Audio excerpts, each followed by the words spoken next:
Assalamualaikum warahmatullahi wabarakatuh.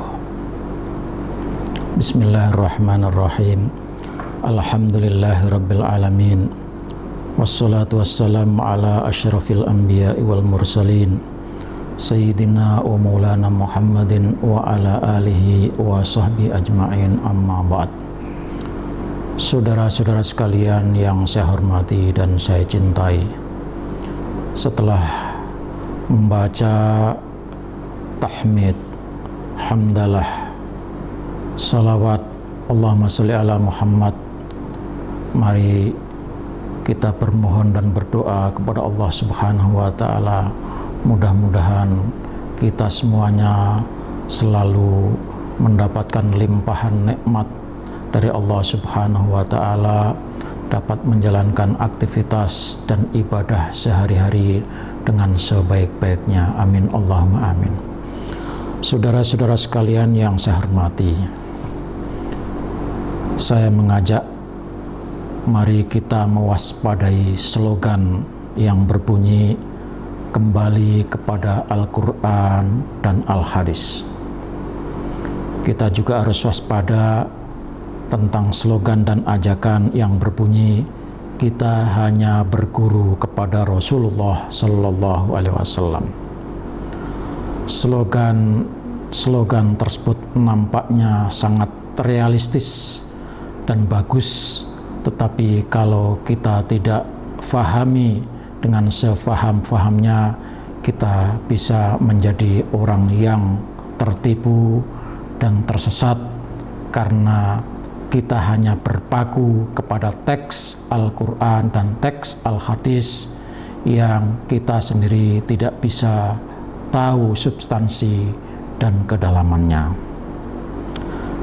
Karena slogan tersebut bisa mencuci otak kita untuk hanya menggunakan teks Al-Quran, teks Al-Hadis, terjemahan Al-Quran dan terjemahan Al-Hadis, dan ketika itu kita fahami, ketika itu kita yakini dari salah seorang, maka kita dibawa oleh mereka untuk tidak menggunakan tafsir, tidak menggunakan takwil, dan tidak perlu mengikuti kiai, guru, dan pendapat para ulama. Itu bahayanya.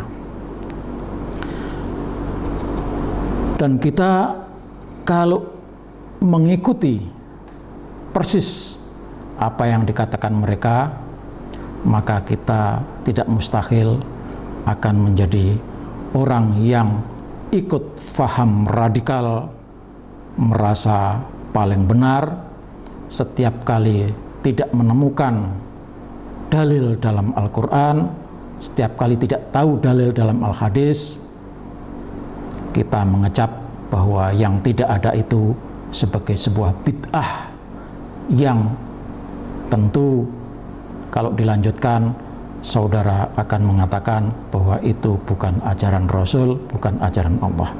Padahal sesungguhnya karena ketidaktahuan kita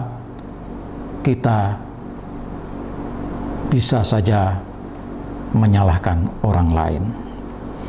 Oleh sebab itu, mari kita belajar bagaimana kita memahami teks.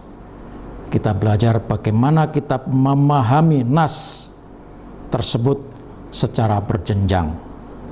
Kita belajar memahami bagaimana penetapan syariat, bagaimana penetapan hukum dari masa ke masa. Tempo hari saya sudah sampaikan bagaimana penetapan hukum di zaman Rasulullah Sallallahu Alaihi Wasallam, dan sekarang kita masuki kajian tentang penetapan syariat di zaman para sahabat Rasulullah Sallallahu Alaihi Wasallam. Ahdus Sahabah, penulis mengatakan di masa sahabat, hadal ahdu ibtudi'a biwafati Rasulillah sallallahu alaihi wasallam fi sanati 11 lil hijrah wantaha fi awakhiril qarnil awal al hijri. Masa sahabat ini, penetapan syariah di masa sahabat ini dimulai sejak wafatnya Rasulullah pada tahun 11 Hijriah dan berakhir pada akhir-akhir abad pertama, yaitu tahun 90-an Hijriah. Wa atlaqna alaihi ahdas sahabah li'anna sultata tasri'iyah fihi tawallaha ru'usus ashabir rasul.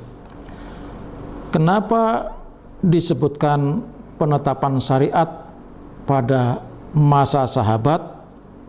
Karena memang kekuasaan, kewenangan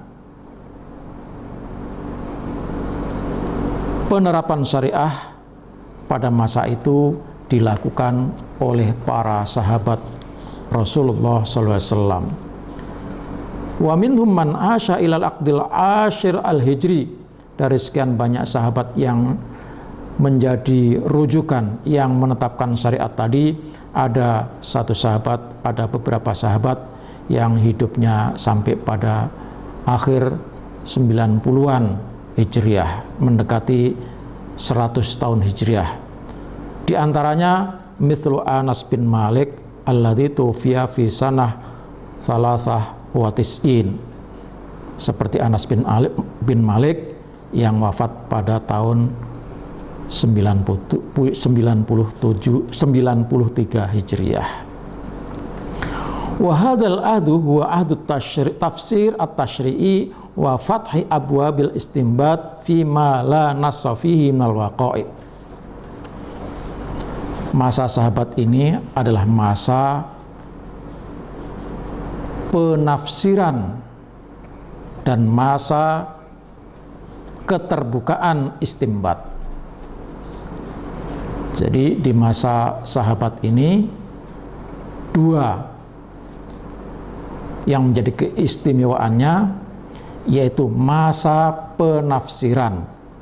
Artinya di masa para sahabat inilah nas-nas Al-Quran ditafsirkan. Penafsirannya apa? Penafsirannya menggunakan apa saja yang sudah dijelaskan oleh Rasulullah SAW berupa hadis-hadis itu diperkuat lagi di masa sahabat. Yang kedua, keistimewaan yang kedua di masa sahabat ini adalah dibukanya istimbat. Apa itu istimbat? Istikhrajul mujtahidi al-ma'ani wal ahkam asyariyah minan nusus, yaitu mengeluarkan makna, menggali makna, mengeksplorasi makna dan hukum-hukum syariah yang bersumber dari nas Al-Quran maupun hadis-hadis Rasulullah Sallallahu Alaihi Wasallam. Pemirsa yang dirahmati Allah, jadi masa sahabat itu adalah dua keistimewaannya, yaitu masa penafsiran dan yang kedua masa pembukaan, dibukanya kesempatan ijtihad menggali sumber-sumber hukum ya dengan merujuk kepada Al-Quran atau nas Al-Quran dan hadis-hadis yang sudah ada. Nah, kenapa para sahabat melakukan itu? Memberikan penafsiran. Kenapa sahabat mengeluarkan hukum-hukum, menetapkan hukum-hukum? Karena yang pertama, tidak semua orang bisa memahami nas Al-Quran. Jadi sungguh pun para sahabat adalah orang-orang yang tahu bahasa Arab. Kenyataannya tidak semua orang mempunyai keahlian dan kemampuan memahami, mendalami nas-nas yang sudah ada. Karena banyak orang yang tidak paham, banyak orang yang tidak mengetahui makna, banyak orang yang tidak bisa menemukan hakikat dari nas-nas yang sudah ada itu, maka sahabat-sahabat besar, sahabat-sahabat yang tahu persis maksud dan tujuan dari nas itu, mereka mulai memberikan tafsir dari nas-nas yang sudah ada itu. Jadi tafsir itu wajib, tafsir itu perlu. Maka seperti di mukadimah tadi saya katakan, tidak mungkin seseorang memahami Al-Quran tanpa membaca tafsir. Karena banyak Al-Quran yang menggunakan bahasa-bahasa simbol, yang menggunakan bahasa-bahasa pasemon, bahasa Jawanya. Nah, ini kalau dipahami secara tekstual, maka sungguh sangat celaka.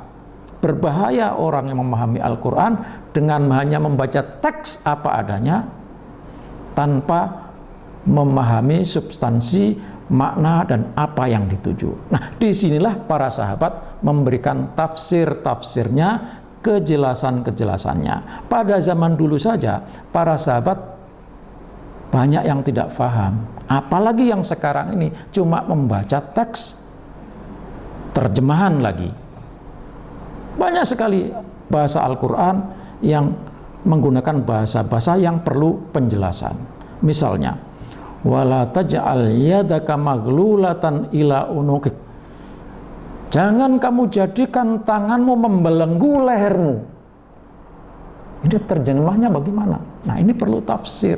Kalau hanya memahami teksnya, enggak perlu penjelasan. Memang buat apa membelenggu tangan? Tangan membelenggu leher. Enggak perlu penjelasan. Nah, tapi di situ ada penjelasan. Nah, inilah peran para sahabat memberikan tafsir. Nah, nanti ulama-ulama berikutnya akan merujuk kepada apa yang disampaikan oleh para sahabat. Itu yang pertama. Sisi yang kedua, kenapa para sahabat memberikan penetapan hukum-hukum baru? Karena yang kedua, ternyata nas yang ada pada waktu itu belum tersebar luas di kalangan umat Islam, di kalangan masyarakat. Al-Quran sudah ada, tetapi catatan-catatan, tulisan kumpulan nas Al-Quran itu di zaman sahabat belum tersebar luas. Hanya ditulis, dikumpulkan, disimpan di Baitir Rasul, di kediaman Rasulullah SAW, dan sebagian para sahabat. Jadi nas itu belum beredar kemana-mana. Nah, karena itu para sahabat-sahabat besar ini punya tanggung jawab untuk memberikan penjelasan, memberikan hukum, keterangan, penetapan hukum secara luas kepada masyarakat. Yang ketiga, kenapa para sahabat menetapkan hukum? Yang ketiga, karena nas yang ada hanya menjelaskan atau mensyariatkan pada peristiwa-peristiwa yang sudah terjadi, dan nas yang ada tidak mensyariatkan hal-hal yang kemungkinannya akan terjadi. Nah, jadi nas yang ada dalam Al-Quran itu hakikatnya adalah hukuman, ketetapan pada hal-hal yang sudah terjadi secara jelas dan belum menjelaskan, menerangkan, menetapkan syariat pada hal-hal yang akan terjadi.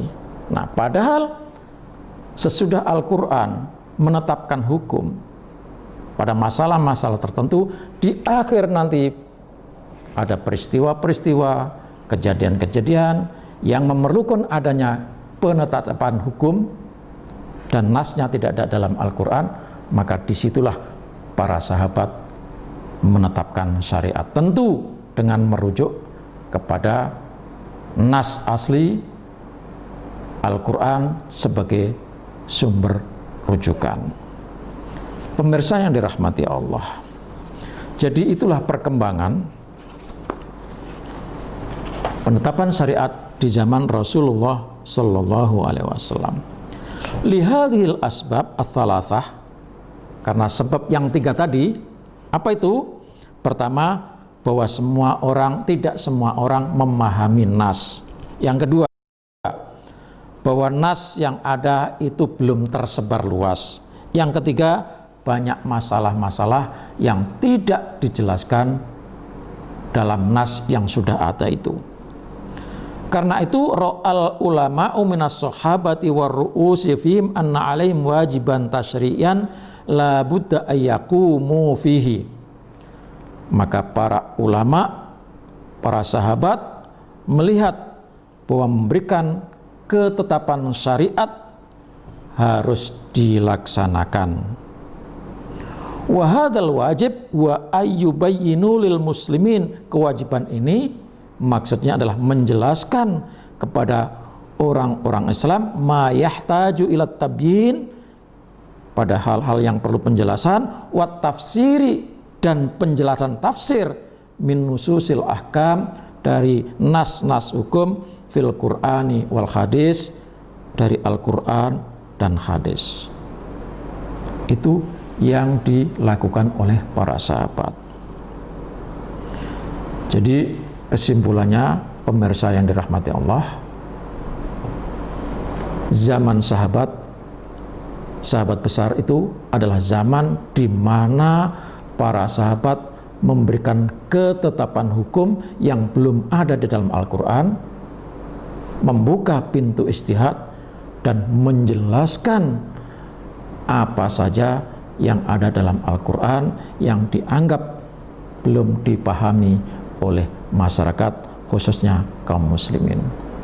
Oleh sebab itu, maka kembali kepada mukadimah tadi, jika ada orang mengatakan kita hanya kembali kepada Al-Quran dan Al-Hadis, tidak perlu tafsir, tidak perlu penjelasan ulama, tidak perlu takwil, maka orang-orang semacam ini adalah sesat pemahamannya, karena kita tidak pernah bertemu dengan Rasulullah dan kita tidak pernah tahu hakikat apa yang disampaikan oleh Rasulullah, kecuali orang-orang yang dekat dengan Rasulullah. Orang-orang yang dekat dengan Rasulullah adalah para sahabat. Nah, kemudian nanti apa yang dikatakan oleh sahabat tadi menjadi rujukan ulama-ulama berikutnya dan sampai kepada kita. Demikian, kurang lebihnya mohon maaf. Wallahul muwaffiq ila aqwamit thoriq. Wassalamualaikum warahmatullahi wabarakatuh.